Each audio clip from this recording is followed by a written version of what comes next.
Mahkamah Konstitusi atau MK memutuskan anggota Polri yang menduduki jabatan sipil harus mengundurkan diri atau pensiun dari dinas kepolisian. Hal itu diputuskan MK usai mengabulkan permohonan perkara yang digelar di Jakarta pada Kamis 13 November 2025. Adapun permohonan itu dilayangkan oleh advokat Syamsul Jahidin dan mahasiswa Christian Adrianus Sihite. MK pun mengabulkan permohonan mereka untuk seluruhnya. Dalam putusan itu, MK menghapus ketentuan yang selama ini menjadi celah bagi polisi aktif untuk menduduki jabatan sipil tanpa melepas status keanggotaannya terlebih dahulu. Adapun para pemohon menguji konstitusionalitas norma pasal 28 ayat 3 dan penjelasan pasal 28 ayat 3 Undang-Undang Polri.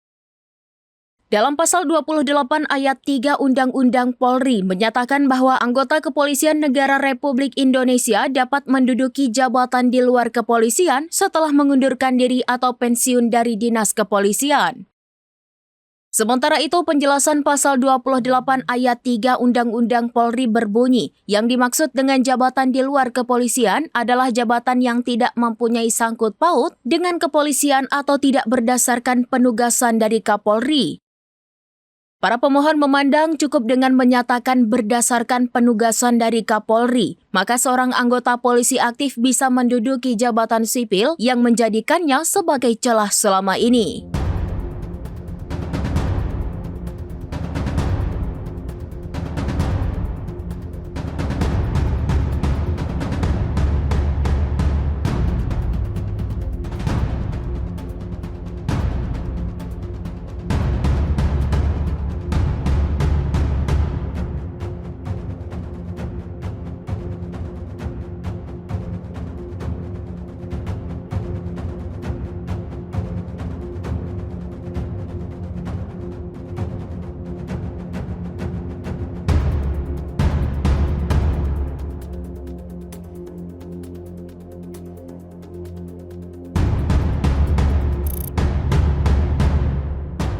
Download Tribun X sekarang, menghadirkan lokal menjadi Indonesia.